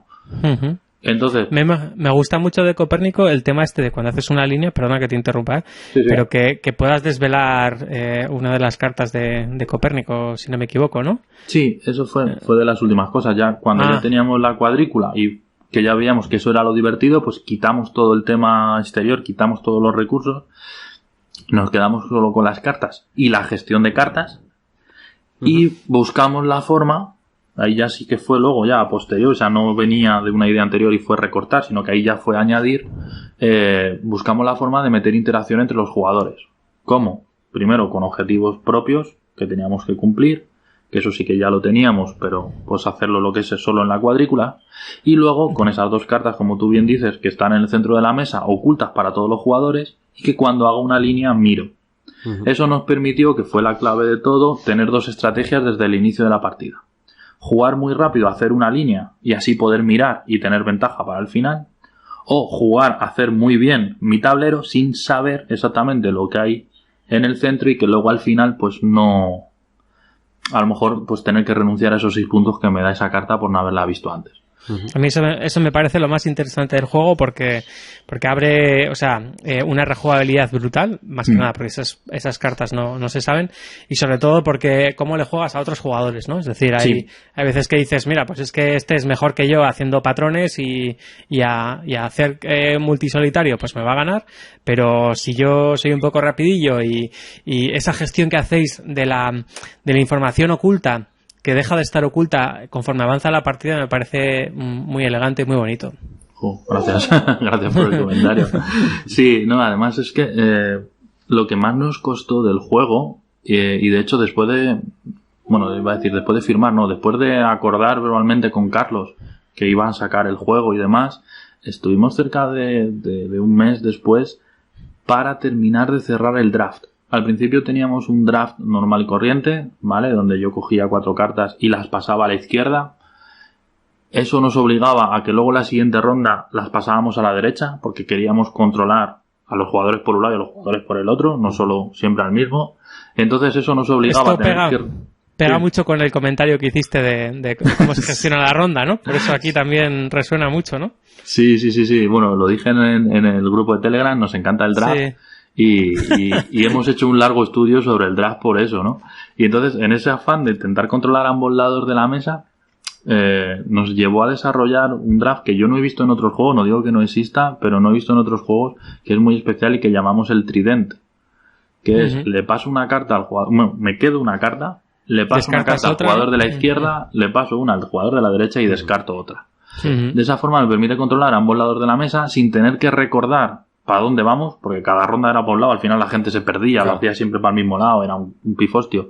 Además, el draft como estaba antes, veía muchas cartas, porque claro, tengo 4, me cojo una y paso, me llegan 3, cojo una y paso, me llegan 2, cojo una, paso.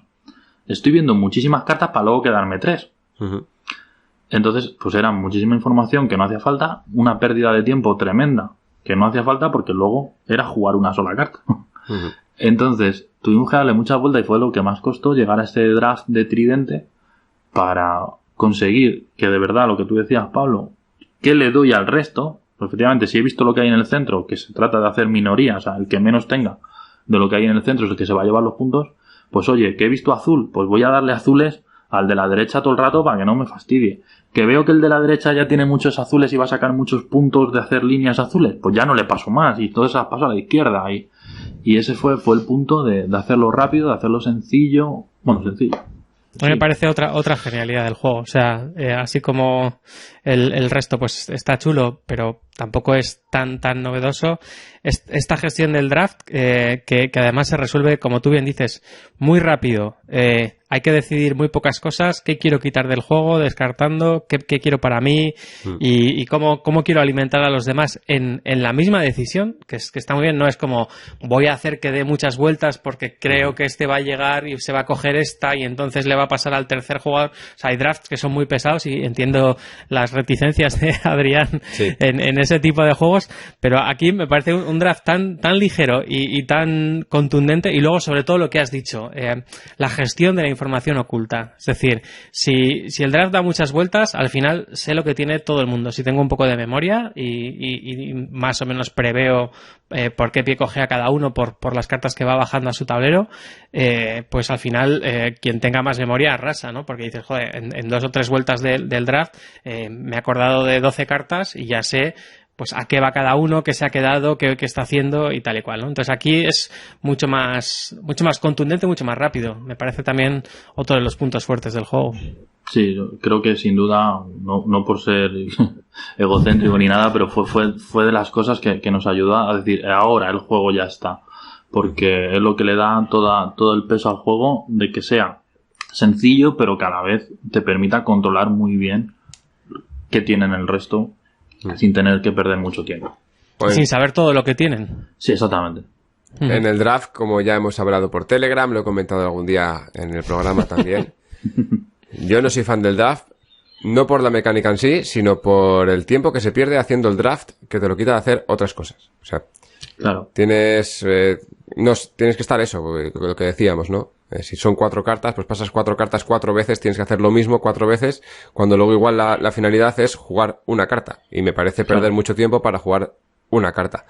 Sobre todo el problema si se atasca, ¿no? Si hay una persona que en un momento duda y no te llegan las cartas, entonces tú tienes que retener las que ibas a pasar hasta que para todo llegar, ¿no? Y pasarlas a la vez. Aquí en Copérnico, por eso te decía que tienes que probarlo, Adrián. Sí, lo tengo que probar. Porque eso no pasa, porque yo me descarto, yo te las paso y ya voy mirando que voy a jugar. Lo que pasa, tardas más, pues tardas un poquito más. Lo que pasa es que Copérnico, mira, tenía 2 handicaps. Uno ahora la está solucionado, ¿vale?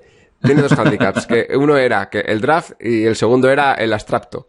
Bueno, claro, no. Pues ya, ahí no podemos competir, entonces ya. Claro, si no, a ver, pero yo lo quiero jugar igualmente, ¿eh? Yo ahí no cierro puertas nunca. Que luego hay juegos abstractos que me gustan, ¿eh? Pero... Tienes otras 2 reglas, que es que estén en castellano y que sea bonito, y esas 2 sí las cumple. Mira, eso es.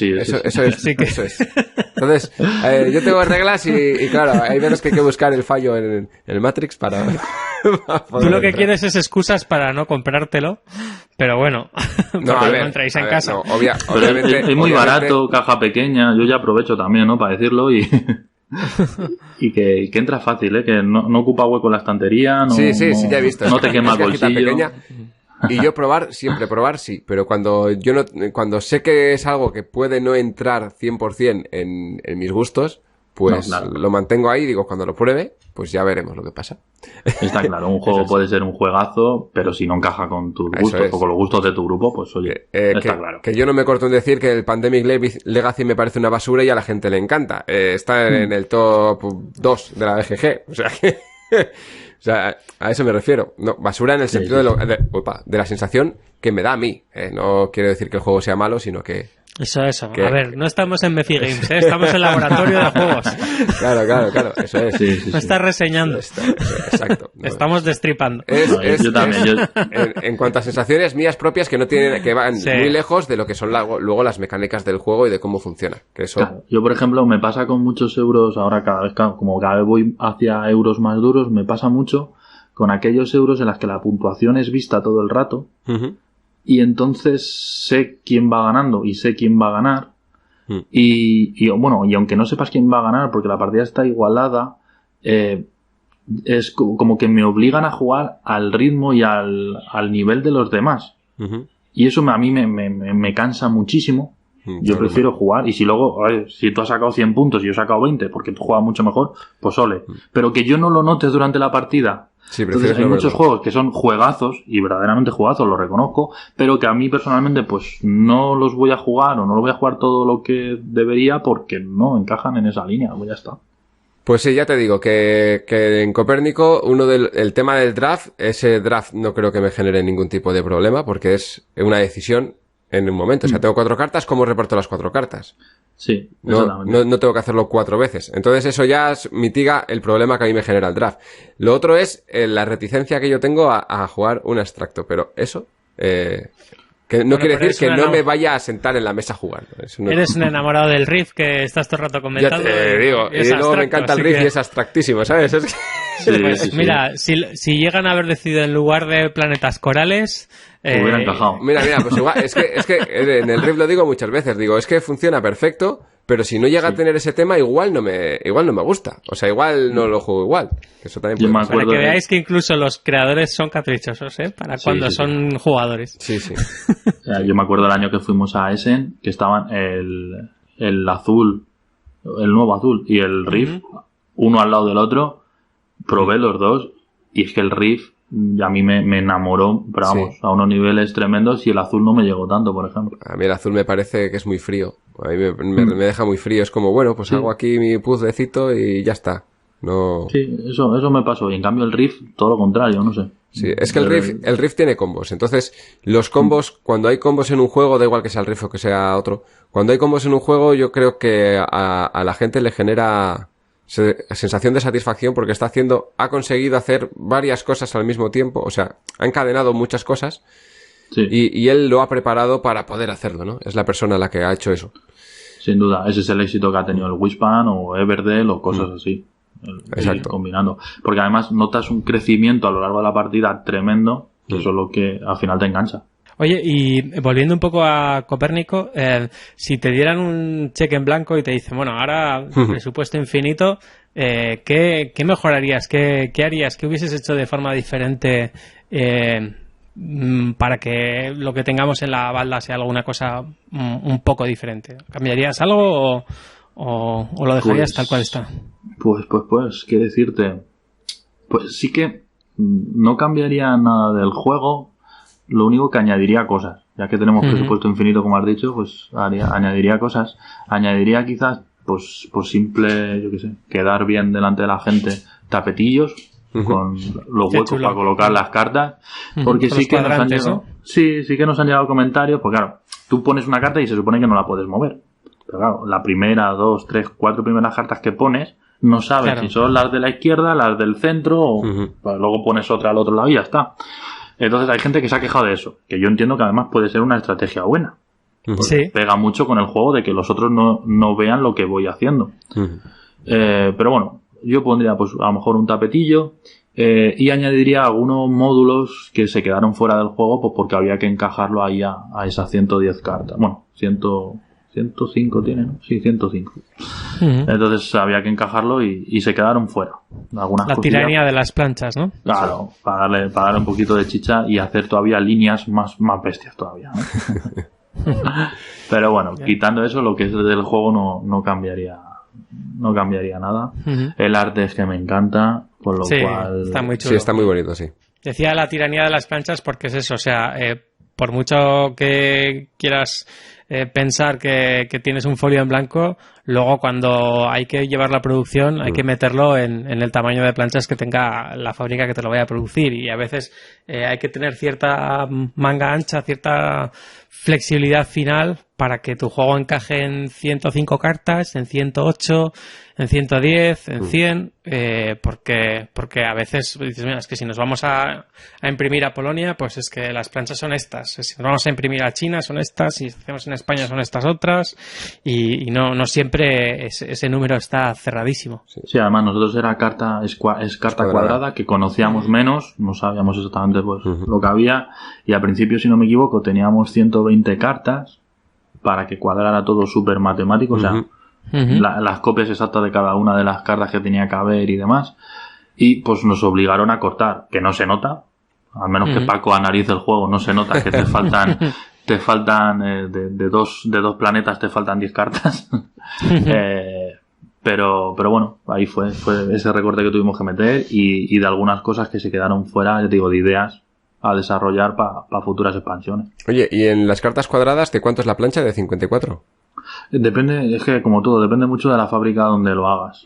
Aquí creo que eran 109, si no me equivoco.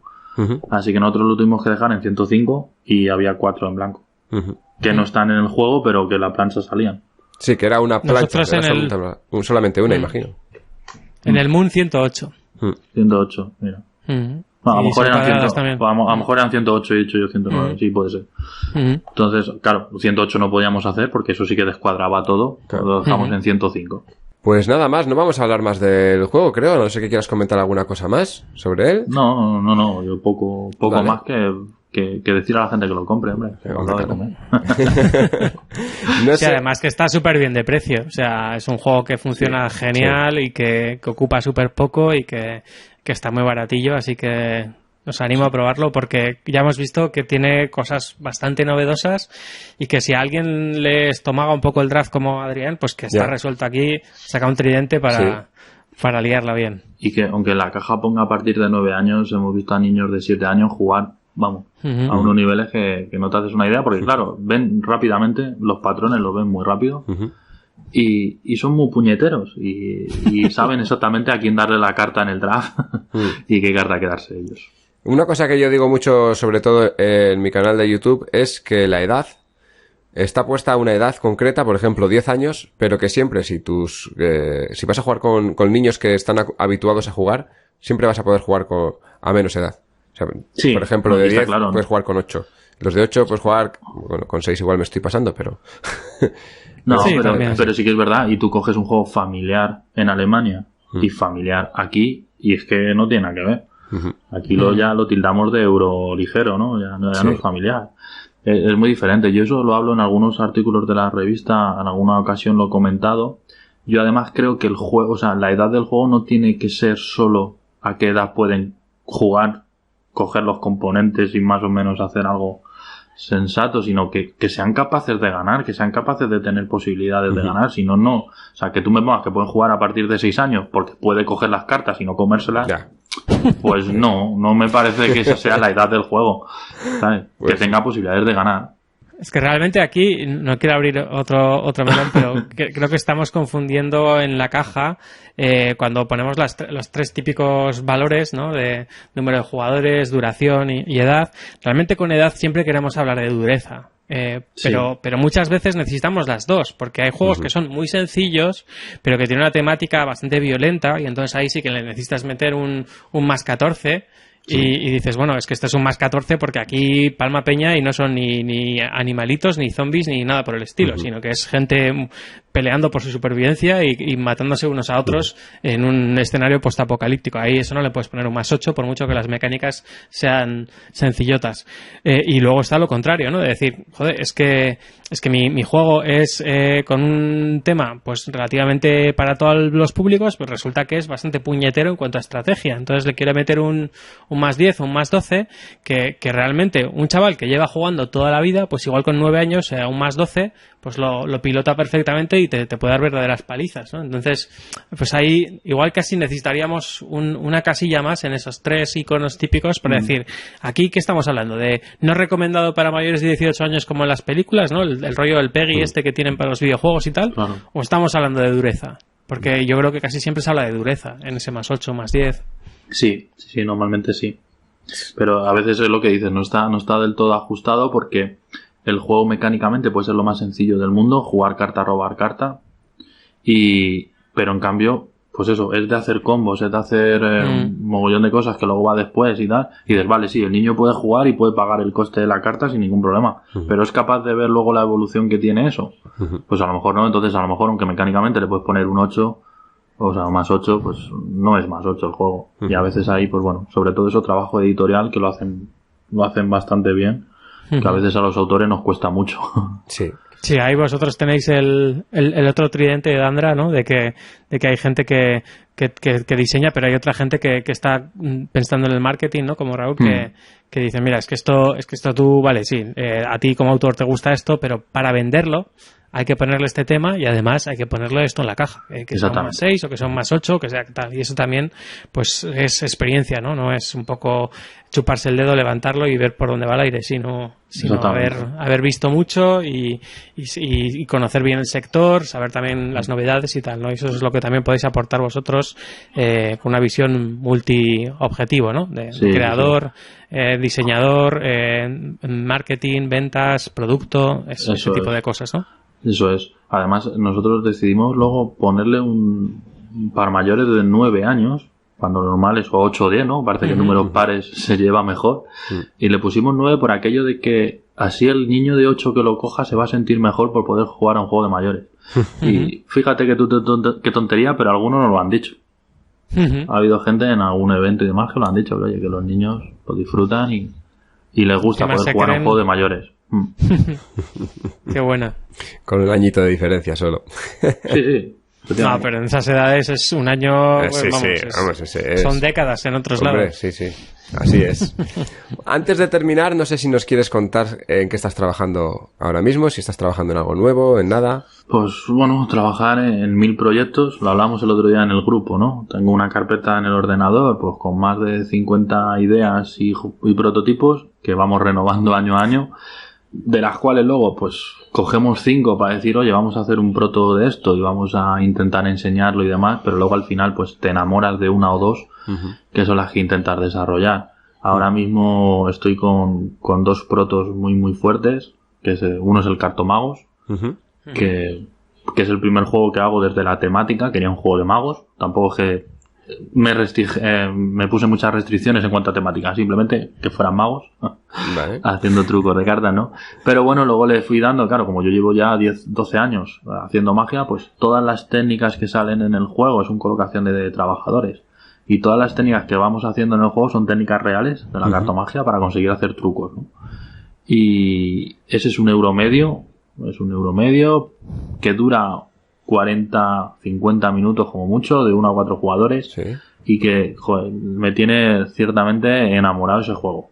No porque lo haya hecho yo, porque siempre digo que no hay que enamorarse de tus propios juegos, por si luego hay que quemarlos, sí. Pero bueno, ese ya lleva mucho tiempo dando vueltas y espero que encuentre editorial pronto. Y luego un proyecto que me tiene fascinado por la evolución que puede tener es un juego, un prototipo que llamamos Valfarta, chatarra especial, que va de hacer pues chatarreros en el espacio haciendo trapicheos para conseguir más puntos que ninguno, pero que es un juego que nace de la fusión de 2 mecánicas que nos encantan, draft y deck building, y es un juego que llamamos de draft building porque entre todos los jugadores vamos construyendo el draft que nos vamos pasando. Entonces todo el rato tienes que tomar la decisión de qué juego, porque además todo lo que juego le va a dar un beneficio al resto de jugadores. Y entonces tengo que decidir si lo que juego si juego algo muy bueno para mí, que le va a dar cosas buenas al resto, o juego algo que no es tan bueno para mí para darle menos cosas al resto. Y luego tengo que decidir qué compro, porque lo que yo compre me va a ser muy bueno para mí, pero luego lo van a poder usar gratuitamente el resto de jugadores cuando eso pase al draft. Y esa decisión, que no es muy difícil, hace que el juego tenga mucha chicha, y estoy trabajando mucho en ello. Ahora estoy creando, más o menos tenemos el juego base preparado y estoy preparando diferentes escenarios pues para darle más interacción entre los jugadores, para que haya más dinero y haya menos producto, o que haya más naves disponibles y a ver qué compro, bueno, en fin, diferentes escenarios. Como idea ya me parece por lo menos innovadora esa mezcla. Sí, bueno, todo viene de un colega que tenemos de Ludo Barcelona, Peter, que está loco como él solo y que se le ocurren estas cosas de decir, y me vino un día que estuvo en casa conmigo y me dice, oye, que voy a hacer un juego de draft building. Yo, ¿qué? Esta cara incrédulo que se me queda cuando habla. Me dice, sí, voy a hacer un juego en el que a través de un draft como el Sushi Go vamos a ir creando una baraja para luego jugarla. Yo no sé por qué esa idea a mí no me terminó de convencer. La vi bastante difícil, sobre todo porque vi que eran 2 juegos bastante separados. Sí. Pero dije, bueno, pues dándole una vuelta por la noche, como digo, soñando con cositas, a las 2 semanas le dije, mira, pues yo he hecho un draft building, pero al revés. Entre todos construimos un draft. Y bueno, y hasta ahora, ahí está la idea. Muchas veces la creatividad y la innovación está en la mezcla de cosas que aparentemente no tienen ningún sentido. Ya lo hemos comentado algunas veces, ¿no? Entonces, sin duda.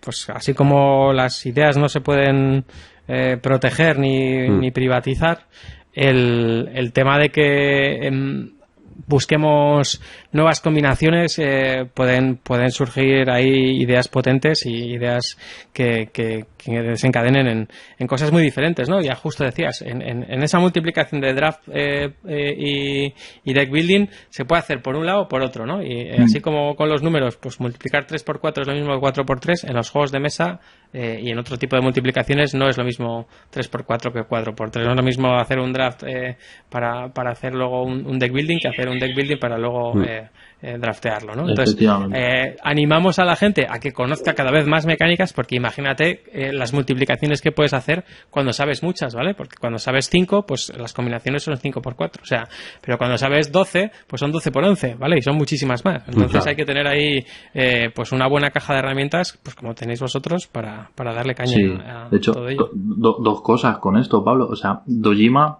es un juego que digas la mecánica que digas, la tiene, de alguna forma u otra. Es una ensalada de mecánicas que de verdad es difícil de vender en tienda porque los tenderos no saben cuándo recomendártelo. ¿Vale? Porque lo tiene todo y no tiene nada. Entonces, o sea, no es nada realmente. No es un juego de draft, no es un juego de colocación, no, o sea, tiene de todo. Entonces es difícil, pero consigue unas sensaciones que la verdad lo hacen muy, muy diferente a todo.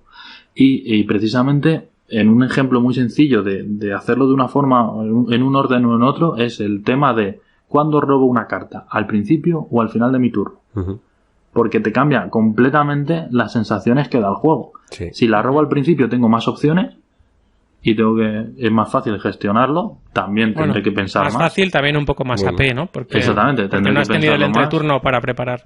Efectivamente. Y si lo robo al final, tengo menos opciones, pero va a ser más fácil o a lo mejor más rápido el juego. Entonces, esa simple decisión que a lo mejor no te paras a pensar cuando robas o cuando no. Simplemente has visto un juego que robaba al principio, yo lo hago al principio y listo.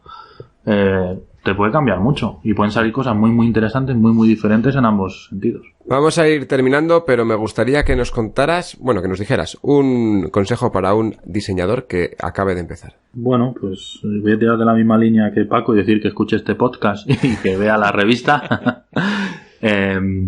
No, pero sobre todo lo que le digo a mucha gente que intenta empezar en el tema de diseño de juegos de mesa y se preocupa rápidamente por intentar registrar el juego y tiene miedo a que se lo roben porque su idea es maravillosa. Y bueno, decir que sí, que tiene razón, que su idea es maravillosa, por supuesto, pero que hay una cosa en este mundillo que se llama, hay dos cosas. Primero, la patente del ego, que yo creo que está muy presente y siempre lo digo, cada vez que alguien pregunta por esto se lo digo. La patente del ego, que es ¿para qué te voy a copiar el juego si yo lo puedo hacer mejor? Todos los que estamos aquí hemos venido, y lo habéis comentado en algún programa, de intentar modificar algún juego a los que jugábamos si había alguna cosa que no nos encajaba o que queríamos hacer de otra manera. Entonces, ¿para qué te voy a copiar tu juego tal cual si puedo cambiarlo? Y lo que te digo, en vez de poner el robo al principio, lo pongo al final, porque me gusta más. O sea, en el hipotético caso de que se pudiera registrar la mecánica, ya ese simple cambio me permitiría poder venderlo.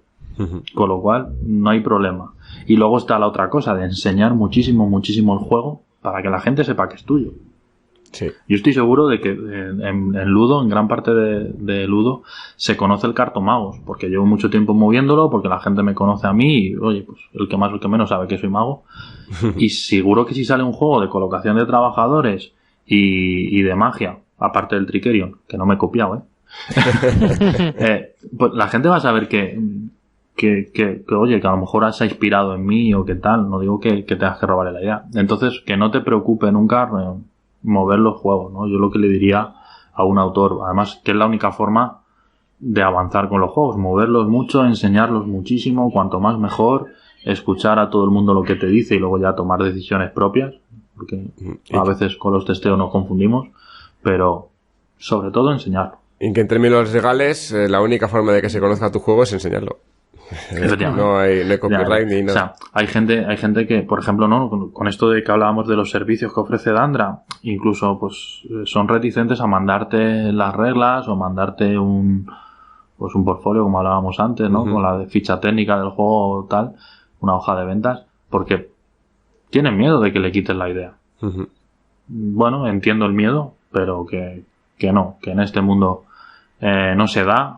Se da algún caso, pero siempre además es súper criticado y súper condenado por toda la opinión pública. Entonces, bueno, que no hay que tener miedo, que hay que enseñar mucho el juego, enséñalo en redes sociales, que vean que es tuyo, aunque sean folios en blanco, tú ya pon ahí que la idea es tuya y que este juego va yo qué sé, de hacer lo que sea, y así no tendrás problemas luego. Exacto. Sí, yo por ejemplo cuando tenía ese mismo miedo, porque además yo he empezado relativamente pronto, o sea, hace nada en los juegos de mesa, y digo, joder, pues se me ha ocurrido una cosa que creo que tiene cierto aquel, y no sé si de repente pues alguien que sepa más que yo, que tenga más pericia, de repente lo va a ver y va a decir, bueno, pues tu idea está bien, pero yo la puedo llevar mucho más lejos y te voy a pasar por la izquierda y por la derecha, ¿no? Entonces, estaba un poco con ese miedo, pues que es un miedo súper típico de aprendiz, de primerizo de esto, y cuando saqué mi primera campaña Kickstarter y ya vi que 1.500 personas iban a tener mi juego, dije, joder, ya tengo 1.500 abogados a favor, o sea, claro. ya cuando lo tengan en su casa y salga otro que sea igual, van a decir, joder, si este es el Moon, o sea, no, ¿qué ha pasado aquí, no? Alguien entonces es un poco lo mismo, ¿no? O sea, de repente tú pues sacas el draft del Tridente, sacas un montón de cosas interesantes en Copérnico, y cuando de repente alguien intenta hacer un juego que sea prácticamente igual, tú sabes que tu juego ha vendido un montón y que toda la gente que lo tiene en casa, cuando vea el nuevo, va a decir, oye, va a levantar el dedo y va a decir, oye, ¿qué está pasando aquí, no? Que esto ha pasado y esto resuena a copia que huele desde lejos, ¿no? Entonces el tema con los protos es un poco parecido. Dices, no es que tengas 1.500 o 2.000 personas que hayan comprado el juego, pero igual sí que se han descargado un print and play y se han tomado la molestia de meterlo en funditas y jugarlo y echarle partidas y ver que es divertido y tal, y esa gente, cada uno de esos que se ha bajado el juego y que lo tiene ya pues en su ludoteca, aunque sea en una caja de zapatos, pues también es uno de sus abogados que te va a defender en los foros y en la opinión pública para decir que en términos legales hay un arte previo, es decir, no puedes de repente ahora patentar la pólvora. Te van a decir, joder, si vamos 500 o 1000 años o no sé cuántos son, o 2000 haciendo cosas con pólvora, no lo puedes patentar ahora porque hay un arte previo, ¿no? Y lo mismo con tu idea. Yo creo que ese es el consejo que puedo dar. Pues más allá del diseño, o sea, que no tiene nada que ver con el diseño, pero que me parece fundamental. Un gran consejo. Vamos a ir finalizando el programa. Pablo, ¿tienes alguna pregunta para el siguiente programa? Pues no. Porque yo tampoco. Ha sido un poco a lo loco. ¿Tú, David, tienes alguna? Bueno, yo lo que os comentaba en algún momento, me gustaría ver la gente que, sobre todo viendo que nos siguen autores con más o menos experiencia, pero hablando de mecánicas, me gustaría ver, pues eso, esas líneas a veces difusas entre una mecánica y otra, ¿no? Que la gente comentara sobre eso.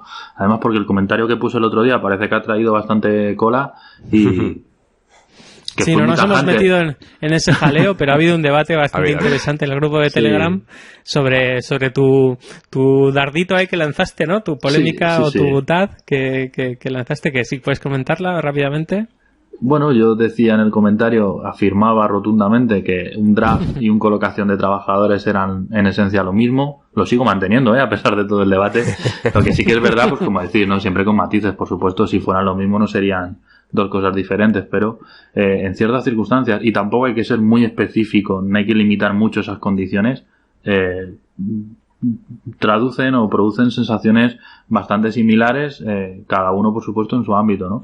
Y por supuesto son diferentes, pero precisamente el poder compararlo de esa manera y que tengan tantos puntos en común es una cosa que a mí me atrae mucho, y me gustaría, pues oye, si la gente puede ver o puede escribir mecánicas que también se parezcan o que en ciertas circunstancias sean similares, a mí me encantaría verlo y analizarlo, porque yo me vuelvo loco aquí.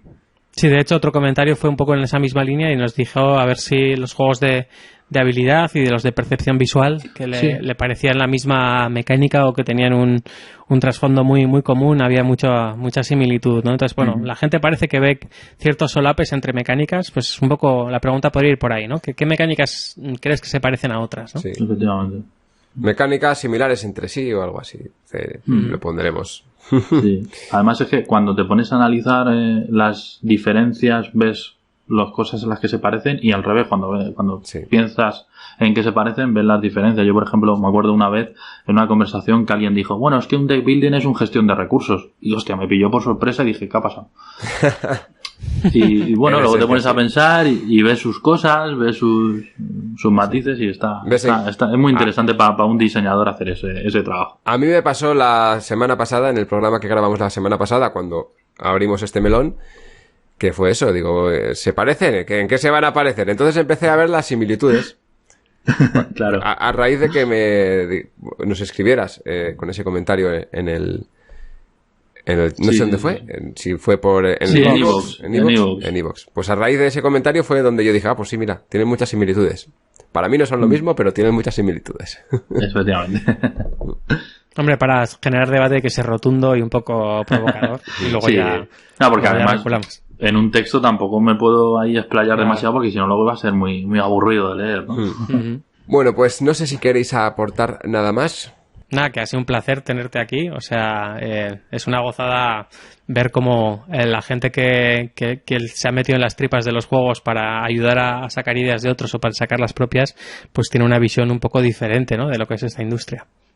No, yo decir que muchas gracias por invitarme y que encantado del trabajo que estáis haciendo, maravillado, porque además al ser un formato en audio, es mucho más ligero, mucho más liviano que a veces la revista, y se agradece que este mundillo vaya creciendo con estas pequeñas piedras que parecen que no aportan o que no van a tener repercusión, pero que la tienen, y estamos viendo cómo está creciendo la comunidad en torno a esto. Así que, oye, enhorabuena, chicos, y a seguir así. Y gracias. Sí, gracias. Pues hasta aquí el programa de hoy. Recordaros que podéis seguirnos en las redes sociales, en Twitter e Instagram. También podéis comentar en iVoox, podéis comentar en YouTube. En el resto de lugares donde escuchéis este programa podéis comentar, pero no os vamos a leer. Eso lo tenéis que tener bien claro. En Telegram también tenemos un grupo que está creciendo, ya somos 29 personas y a cada día tiene más salseo. Se abren debates cada vez más intensos en la que la gente participa, y bueno, os animo a que participéis. Y no sé, Pablo, ¿cómo lo ves? Después de haber tenido por primera vez un audio grabado por en este caso Aitor Vilches, que nos ha hecho un audio, ¿animarías a nuestros oyentes que nos mandaran audios? Sí, siempre y cuando hagan una labor de concisión, porque si no puede ser mucha chapa para los demás, porque hay veces que cuando ponéis mucho texto en un comentario, pues hacemos una versión resumida, pero en un audio es mucho más difícil hacer eso. Entonces, si nos mandáis audios, yo creo que es mucho más interesante, porque a veces nuestras capacidades lectoras en textos pequeños y escritos de aquella manera, pues es complicado, pero también es eso, que si os hacéis lo que yo llamo una ponencia bonsai, que es una mini ponencia a la hora de hacer tu comentario, pues hace que el comienzo del arranque del programa sea un pelín más lento. Mira, pues... Pero bienvenidísimos, ¿eh? Pues mira, yo voy a hacer apunte. Audios, si queréis mandar vuestros audios, los podéis mandar en el propio grupo de Telegram que tenemos, o al correo electrónico que estará puesto abajo en la caja de información.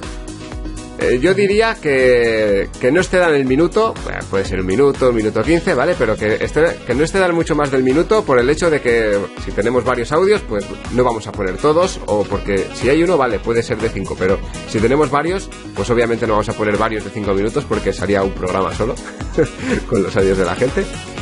Y también deciros que para que la gente os entienda lo que estáis diciendo, intentar pronunciar y que se os escuche bien, ¿vale? No intentéis hacerlo como a veces ahí debajo de la cama, es de noche, no quiero hacer ruido, y hablas así y no se te oye, ¿vale?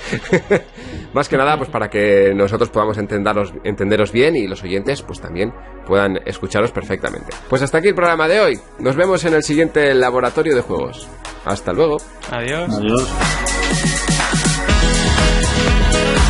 Puedes seguirnos en las redes sociales, Instagram y Twitter, @laboratorio_POD. También puedes escucharnos en YouTube, Laboratorio de Juegos.